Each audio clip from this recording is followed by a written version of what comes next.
Doctor ortho Ayurvedic oil और capsule, अब दर्द भी घुटने टेकेगा। सहकारिता उपायुक्त पर भ्रष्टाचार के आरोप, अधिकारियों की मनमानी से किसान परेशान, कलेक्टर को सौंपा गया ज्ञापन।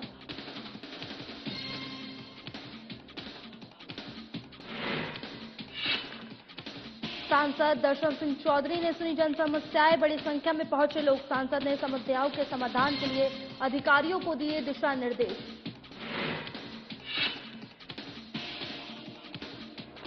शहीद सत्येंद्र सिंह सिकरवार का पार्थिव शरीर उनके पैतृक गांव पहुंचा। 2 दिन पहले ड्यूटी के दौरान हुए थे शहीद। गार्ड ऑफ ऑनर देकर दी गई अंतिम विदाई।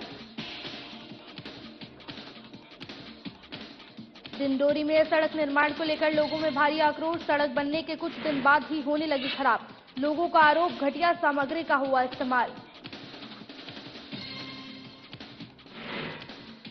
कटनी में हाई स्कूल की मांग को लेकर प्रदर्शन, हाथों में तख्तियां लेकर पहुंचे बच्चे। कहा, सर हमें स्कूल कब मिलेगा।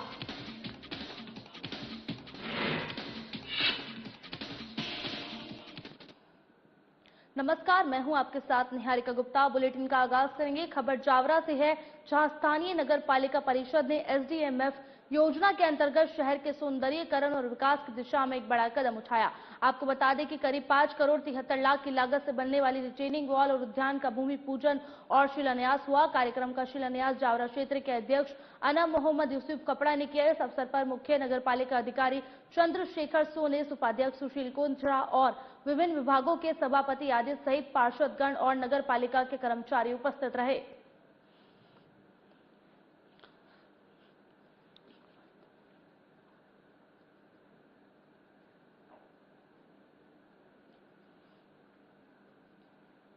कुरवाई विधानसभा क्षेत्र में युवाओं के बीच सक्रिय भूमिका निभाने वाले वीरेंद्र दागी के विधायक हरेंद्र सिंह ने इलेक्ट्रॉनिक स्कूटी दी, जिसकी कीमत 1.26 लाख बताई जा रही है। हाल ही में विधानसभा स्तरीय भाषण प्रतियोगिता का आयोजन किया गया था, जिसमें लगभग 30 विधायक दलों ने करीब 150 प्रतिभागियों ने हिस्सा लिया। कार्यक्रम की अध्यक्षता विधायक हरी सिंह ने की। कार्यक्रम के दौरान विधायक ने प्रतियोगिता के सभी पहलुओं का अवलोकन किया। इस दौरान उन्होंने कहा कि वीरेंद्र दांगी ने पूरे विधानसभा के साइकिल और पैदल यात्रा कर विभिन्न विद्यालयों तक पहुंचकर आयोजन को सफल बनाने की महत्वपूर्ण भूमिका निभाई है।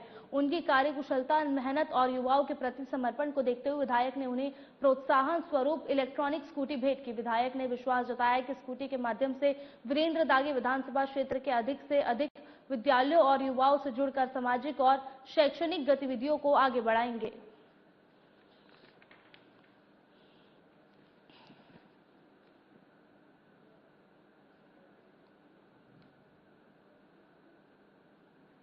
इंदौर शहर को साफ और स्वच्छ बनाए रखने के लिए नगर निगम के अधिकारी और शहर के महापौर लगातार प्रयास कर रहे हैं।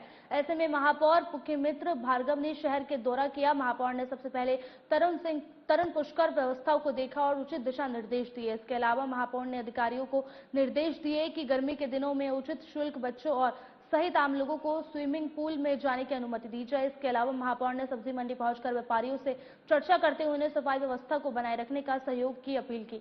इसके अलावा महापौर ने शहर का रेड स्पॉट मुक्त बनने में भी सहयोग मांगा। महापौर ने स्पष्ट किया कि शहर के यहाँ वहां घूमने और गंदगी फैलाने वालों के खिलाफ सख्त एक्शन लिया जाएगा।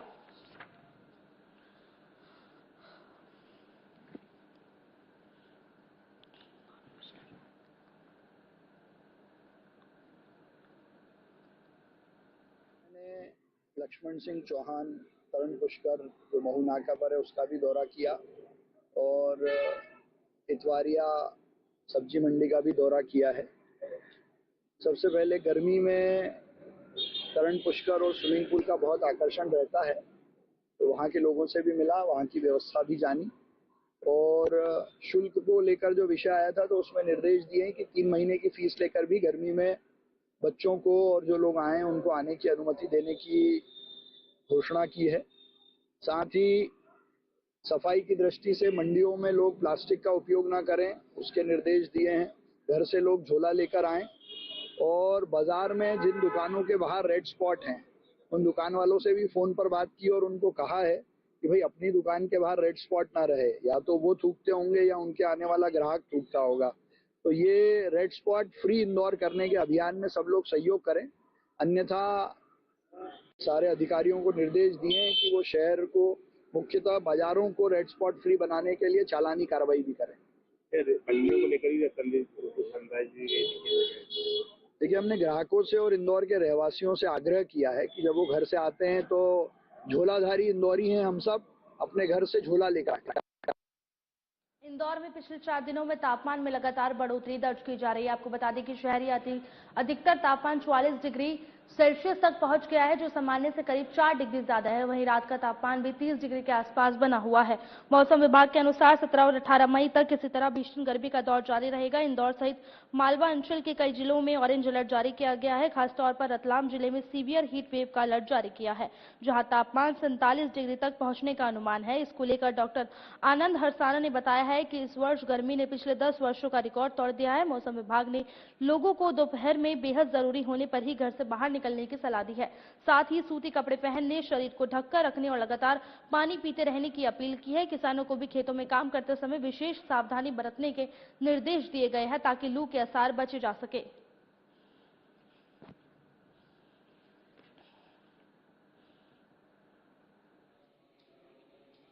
अगर हम तापमान की बात करें तो ये पश्चिमी मध्य प्रदेश जो है अभी गर्मी की भारी चपेट में है। पश्चिमी मध्य प्रदेश जैसे इंदौर का अगर हम बात करें तो पिछले जो है लगभग 4 दिनों से तापमान काफ़ी बढ़े हुए थे और अब तापमान जो है 44 डिग्री तक पहुंच गया है इंदौर शहर का। और न्यूनतम तापमान भी साथ में सबसे बड़ी जो चिंता की बात यह है कि न्यूनतम तापमान भी लगभग 30 डिग्री करीब तक पहुंच रहा है, जिससे कि गर्मी जो है काफ़ी बढ़ी हुई है। और इस तरह का तापमान जो है आगे जो है लगभग जो है हमारा 17-18 तारीख तक इस तरह का तापमान रहने की संभावना है। सर, कोई अलर्ट जारी किया गया है इंदौर मालवा निमाड़ के लिए? मालवा क्षेत्र के कई सारे जिलों के लिए ऑरेंज अलर्ट है। इंदौर शहर के लिए भी 13 तारीख से लेके और 17 तारीख तक है ऑरेंज अलर्ट है। सीवियर हीट मतलब जैसे रतलाम शहर के लिए सीवियर हीट वेव है आज कल के लिए, और उसके बाद में फिर जो है सीवियर हीट वेव जो है अलर्ट जो है हमारे इंदौर शहर के लिए भी है। सर, इस सीवियर हीट का जो अलर्ट जारी किया गया है इसमें टेम्परेचर 44 बना रहेगा अभी उसके भी ऊपर? हाँ, जैसे अभी लगभग 44 डिग्री करीब हमारा टेम्परेचर इंदौर शहर का पहुंच गया है, तो पॉसिबिलिटी है कि इसके आसपास ही बना रहेगा, मतलब जो है 44-45 तक ही बना रहने की संभावना है। खास करके जो हमारा रतलाम का जो जिला है वहाँ पर हो सकता है बढ़ करके जो है 47 डिग्री तक, जिस तरह का पूर्वानुमान दिया जा रहा है 47 डिग्री तक भी पहुंचने की संभावना है। नरसिंहगढ़ नगर पालिका कार्यालय परिसर में विधायक मोहन शर्मा ने 2.48 करोड़ के विभिन्न विकास और निर्माण कार्यों का भूमि पूजन किया। इसके साथ ही 1.31 करोड़ रुपए के पूर्ण हो चुके निर्माण कार्यों का लोकार्पण कर 109 हितग्राहियों की भूमि पट्टों का वितरण भी किया।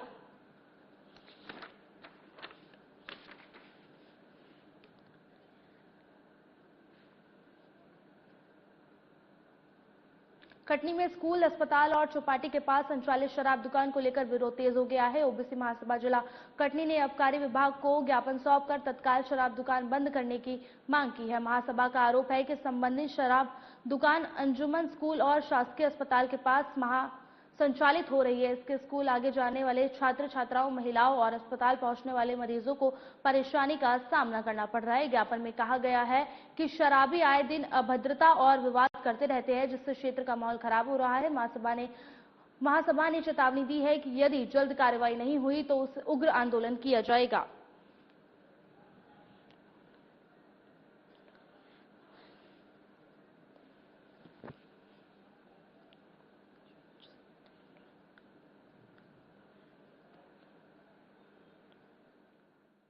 शायद आपने भी सुना हो, यहाँ बहुत ही नामी स्कूल है अंजुमन इस्लामी, जिसके सामने सरकारी हॉस्पिटल भी है। वहाँ पर एक शराब दुकान अंजुमन इस्लामिया स्कूल की जो संपत्ति है उसी में खोल दी गई। तो ये जो खोली गई है इसमें क्या परमिशन ली गई थी क्या? ये तो आबकारी विभाग वाले बताएंगे परमिशन ली गई या नहीं ली गई, क्योंकि उस दुकान को खाली कराने का आदेश शासन से हो चुका है, उसके बावजूद भी वो दुकान खोल दी गई है। और सबसे बड़ी चीज वो सबका संवेदनशील इलाका है, जहाँ छात्र छात्राएं पढ़ते हैं। हम छात्र छात्राओं को एक उज्जवल भविष्य की ओर ले जाने का काम कर रहे हैं। उसके बगल में शराब दुकान है, सामने सरकारी हॉस्पिटल है जहाँ महिलाएं, बच्चे अपना इलाज कराने आते हैं, और वहाँ शराब दुकान है।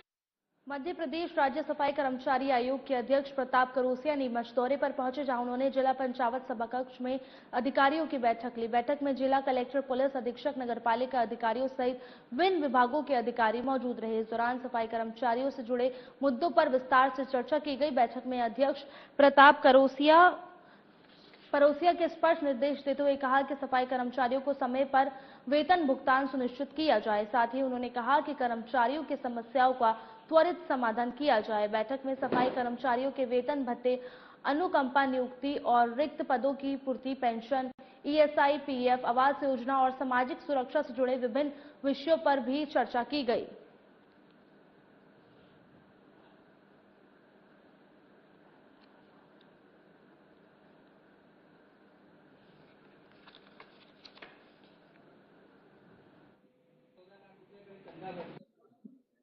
नीमच जिले के समस्त प्रशासनिक अधिकारी, जिले के समस्त सीएमओ, जिला पंचायत, आदिम जाति अनुसूचित जाति कल्याण विभाग, पुलिस अधीक्षक, इस समस्त अधिकारियों को सफाई कर्मचारियों के हित संरक्षणों को ध्यान में रखते हुए उनके लिए जो शासन के समय समय पर दिशा निर्देश जारी होते हैं, उसके संबंध में आज बैठक हमने यहाँ ली और समस्त सीएमओ को ये निर्देशित किया कि ऐसे सफाई कर्मचारी जो नगरीय क्षेत्रों में 15-20 वर्षों से अपना निवास कर रहे हैं और उनके जो शासकीय भूमियों पर मकान बनाकर रहते हैं, उनके पट्टे दिए जाएं और जिनको पट्टे दे दिए गए हैं उनको मालिकाना हक देकर उनकी रजिस्ट्री करके उनको मालिक बनाया जाए। छिंदवाड़ा जिले के तामिया जनपद के अंतर्गत आने वाले गांव पंचायत सिधोली के उमरवाहा गांव के हरदोला थाना में विकास की तस्वीर एक बार फिर सवालों के घेरे में है। करीब 45 मकान होने के बावजूद आज तक गांव की मुख्य सड़क के जोड़ने वाली सड़क का निर्माण नहीं हो सका। ग्रामीणों का आरोप है कि उन्होंने कई बार ग्राम पंचायत सरपंच और सचिव को आवेदन और ग्राम सभा के माध्यम से सड़क निर्माण की मांग रखी है, लेकिन हर बार उन्हें सिर्फ आश्वासन ही मिला है। लगातार अनदेखी से परेशान होकर आखिरकार ग्रामीणों ने खुद ही समाधान निकालने का फैसला लिया। गांव के लोगों ने मिलकर करीब 65,000 रुपए का चंदा इकट्ठा किया और जेसीबी मशीन बुलवाकर कच्ची सड़क का निर्माण कार्य शुरू किया।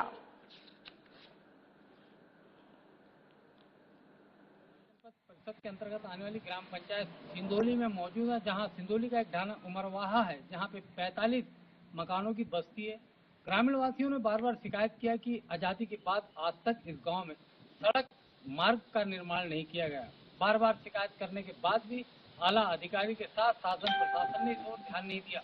इन्हीं सब बात को नाराजगी को लेते हुए गांव वालों ने खुद चंदा इकट्ठा किया और मशीन बुलाकर अपने गांव में कच्चा मार्ग का निर्माण कर दिया।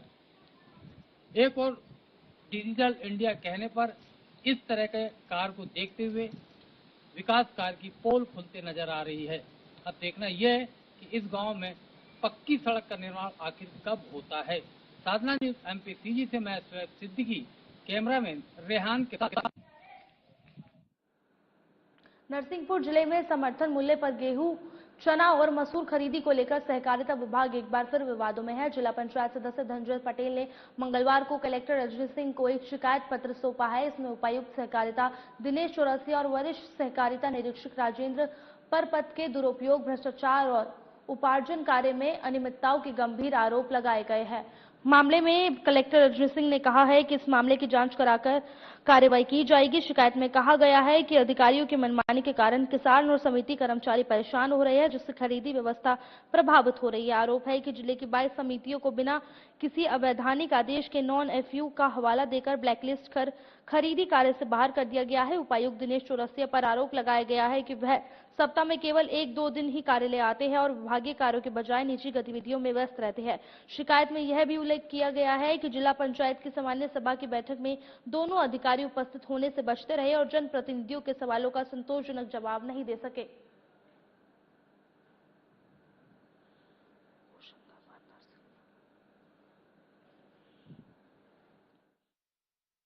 मेरा अनुभव इस उपार्जन को लेकर 20 वर्ष का है। जितनी समस्या और जितनी कठिनाई इस बार किसानों को हो रही है, इतनी कठिनाई कभी हुई नहीं है। इस मामले को देखा जाए तो न जनप्रतिनिधि समझ पा रहे हैं, न अधिकारी समझ पा रहे हैं। जिस प्रकार से जो सेंटर बनाए गए हैं, नए लोगों को काम दिया है, पैसे लेके सेंटर, डीआरसीएस ने पैसे लिए और सेंटर बांट दिए, जिनको कोई किसी प्रकार का कोई उपार्जन का कोई अनुभव नहीं था, उनको उपार्जन का कार्य दे दिया। ऐसी कई समितियां हैं, जैसे कल्याणपुर है, देवरी है, रामपुरा है, साइकेड़ा है, जो जिनके की रजिस्ट्रेशन ही अभी हुए, उनमें कोई भी एक भी कर्मचारी वहां नियुक्त नहीं है और उनको खरीदी केंद्र दे दिए। अब खरीदी केंद्र दे दिए, जहां कर्मचारी नहीं है तो किस आधार पे कैसे उपार्जन का कार्य करेंगे? उपार्जन पॉलिसी में ऐसा इंगित रहता है, ऐसा लिखा रहता है, ऐसे निर्देश रहते हैं कि जो भी समितियां उपार्जन पॉलिसी का पालन नहीं करती हैं उनके खिलाफ कार्रवाई किया जाए और उनको ब्लैक लिस्ट किया जाए, उनको अपात्र घोषित किया जाए। तो पिछली मूंग उपार्जन में कुछ समितियों ने नॉन एफिशिएंट मूंग की उपार्जन किया था और कुछ समितियों ने ऑफलाइन उपार्जन किया था। उन सभी को उपार्जन पॉलिसी नीति के तहत अपात्र घोषित किया गया है और आगामी 2 साल तक वो अपात्र घोषित रहे। ये चूंकि माल नॉन एफएक्यू है, उसको भंडारित नहीं किया जा सकता, क्योंकि शासन के निर्देश होते हैं कि एफएक्यू माल खरीदा जाए। इसलिए नॉन एफएक्यू जो माल खरीदा गया है उसको एफएक्यू कराने की जिम्मेदारी समिति की होती है और उसमें जो कमी आती है, जब अपन उसको एफएक्यू कराते हैं तो उसमें जो कमी आती है उसमें जो राशि बनती है वो राशि भी हम समिति प्रबंधक से व्यक्तिगत रूप से जमा कराते हैं। पहले भी ऐसा हुआ है, वीपैक्स पलोहा में जो खरीदी हुई थी उसमें नॉन एफएक्यू पाया गया था, मेरे संज्ञान में आया था, तो हमने उसको सस्पेंड भी किया था और उसके खिलाफ एफआईआर भी हुई थी।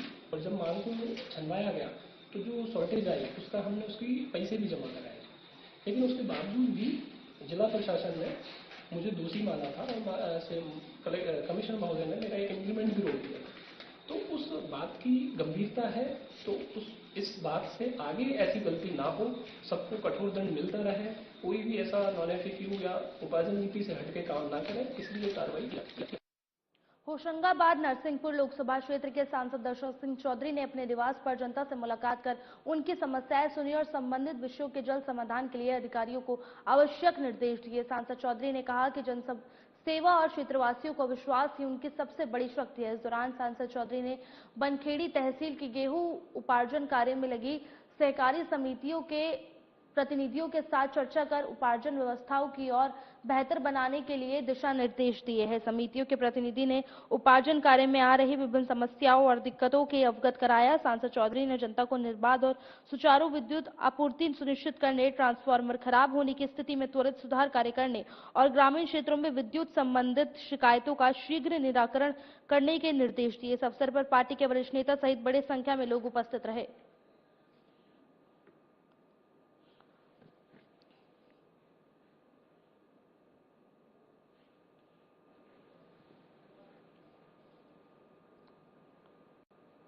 नरवर के नगर परिषद नंगरोनी में संगीत में सुंदरकांड पाठ का आयोजन हुआ, जिसके साथ सुंदर भजनों की प्रस्तुति भी की गई। आचार्य भरत पांडे, संतोष दुबे ने सुंदरकांड पाठ की प्रस्तुति दी। सुंदर भजनों की प्रस्तुति के समय उपस्थित मुख्य अतिथि, जिसमें नगर परिषद नंगरोनी के सभी कर्मचारी, सीएमओ रमेश भागवत, दीपक शर्मा, बंटू भार्गव, नरसोत्तम शर्मा और सभी वरिष्ठ जन उपस्थित रहे।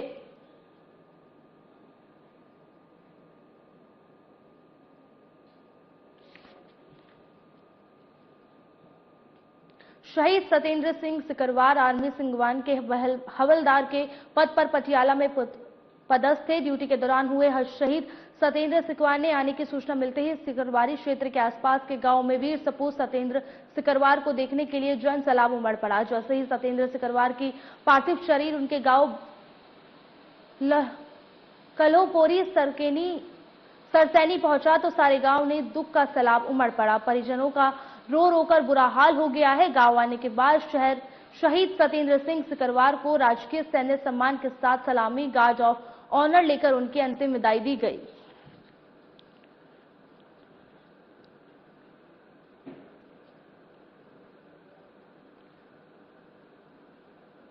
डिंडोरी जिले के करंजिया मुख्यालय में सड़क निर्माण कार्य की गुणवत्ता को लेकर स्थानीय लोगों में भारी आक्रोश। ग्रामीणों का आरोप है कि सड़क निर्माण में घटिया सामग्री का उपयोग किया जा चुका है। इसी नाराजगी के चलते बड़ी संख्या में ग्रामीणों ने नेशनल हाईवे 45 जबलपुर अमराकंटक मार्ग पर चक्काजाम कर प्रदर्शन शुरू कर दिया। प्रदर्शनकारियों ने सड़क पर बैठकर प्रशासन और निर्माण एजेंसी के खिलाफ जमकर नारेबाजी की। चक्काजाम के कारण हाईवे के दोनों ओर वाहनों की लंबी कतार लग गई और करीब 45 मिनट तक यातायात पूरी तरीके से प्रभावित हो रहा। मामले की जानकारी मिलते ही प्रशासनिक अमला और पुलिस बल मौके पर पहुंचा। अधिकारियों ने प्रदर्शन कर रहे लोगों से बातचीत कर जांच और कार्रवाई का आश्वासन दिया, जिसके बाद जाम खाली कराया गया।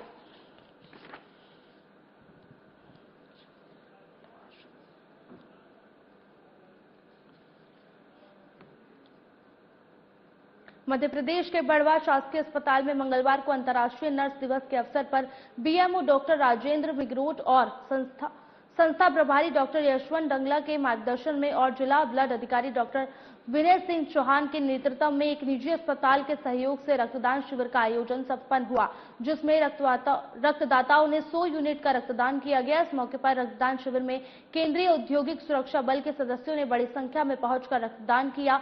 इस अवसर पर नगर पालिका अध्यक्ष राकेश गुप्ता भी रक्तदान शिविर में पहुंचे और रक्तदाताओं का हौसला बढ़ाया। साथ ही उन्होंने रक्तदाताओं को नारियल पानी वितरित किए। इस दौरान रक्तदान शिविर में जिले सहित स्थानीय अस्पताल की टीम मौजूद रही।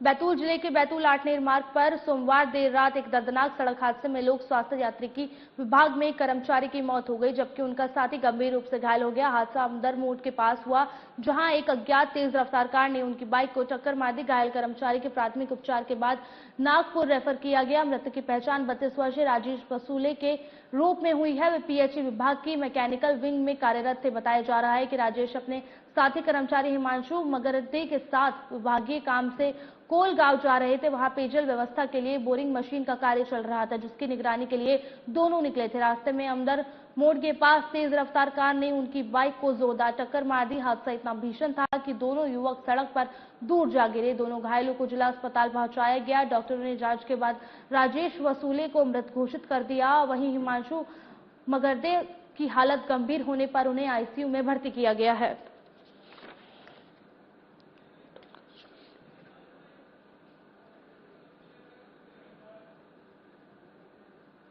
ओबेदुल्लागंज में रेटी रोड पर शराब की दुकान को हटाने की मांग को लेकर नगर की युवा शक्ति और महिला मातृशक्ति ने दुकान के सामने धरना प्रदर्शन किया। प्रदर्शन के दौरान आक्रोशित लोगों ने दुकान में ताले लगा दिए, जिससे कि क्षेत्र में कुछ समय के लिए तनाव की स्थिति बन गई। सूचना मिलते ही प्रशासनिक अधिकारी और पुलिस बल मौके पर पहुंचे। प्रशासन से उचित कार्रवाई का आश्वासन दिए जाने के बाद प्रदर्शन शांत हुआ और दुकान पर लगाए गए ताले खुलवाए गए।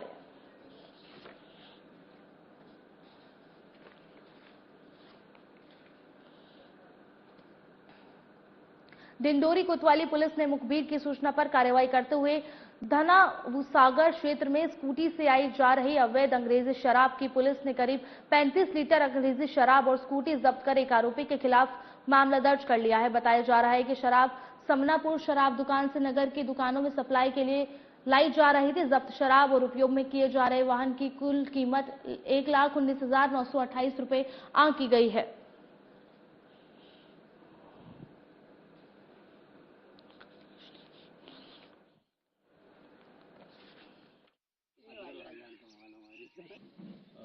सुबह आज धनवा सागर में कुछ लोगों ने शराब की गाड़ी की सूचना दी थी। सूचना पर पुलिस टीम ने मौके पर जाकर एक स्कूटी से 35 लीटर अंग्रेजी शराब जब्त की है और एक आरोपी के विरुद्ध 34A आबकारी एक्ट के तहत कार्रवाई की जा रही है। कितनी कीमत की शराब और वाहन और शराब सहित कीमत 1,19,928 रुपए है, जिसको जब्त कर आगे वैधानिक कार्रवाई की जाएगी।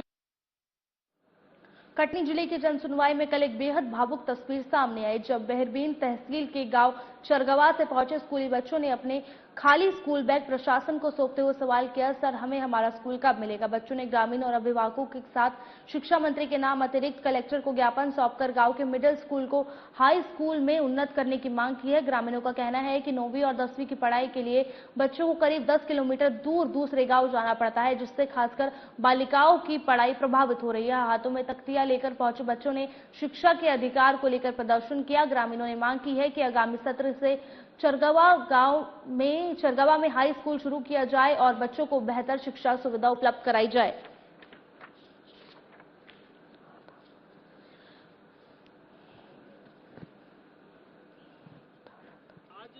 चरगुआ से समस्त ग्रामवासी और जो विद्यार्थी हैं अपने चरगुआ गांव में हाई स्कूल की मांग को लेकर के आज कलेक्टर महोदय को ज्ञापन देने आए थे। चरगुआ बिलेरी के पास। हाँ, चरगुआ बहुरीगुन विधानसभा के अंतर्गत ये आता है और हमारी ये मांग है कि साहब हमारे यहाँ पे 1960 से मिडिल स्कूल है, उसके बाद से आज तक उसका उन्नयन नहीं हुआ है, जबकि हमारे गांव को बच्चों को जो है 8 किलोमीटर 9 किलोमीटर दूर हायर एजुकेशन हाई स्कूल की एक शिक्षा ग्रहण करने के लिए जाना पड़ता है। तो हमें एक हाई स्कूल दे दीजिए जिससे हमारे गांव के बच्चों को शिक्षा में सुगमता।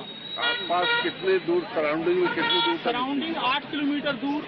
हम चरगुआ से देवरी चले जाएं वो भी 8 किलोमीटर दूर है, कौड़िया चले जाएं वो भी 8 किलोमीटर दूर, घोघरा जाएं तो भी 8 किलोमीटर दूर है। और हमारे गांव से लगभग 6 गांव लगे हैं जहां पे मिडिल और प्राइमरी स्कूल सॉरी मिडिल नहीं है, मिडिल स्कूल सिर्फ चरगुआ में है। चरगुआ है, मवई है, सलना है, पुरा है, पहरुआ है और सुनाई है। ये सारे गांव जो है चरगुआ से लगते हैं। फिलहाल के लिए बुलेटिन में इतना ही। नमस्कार।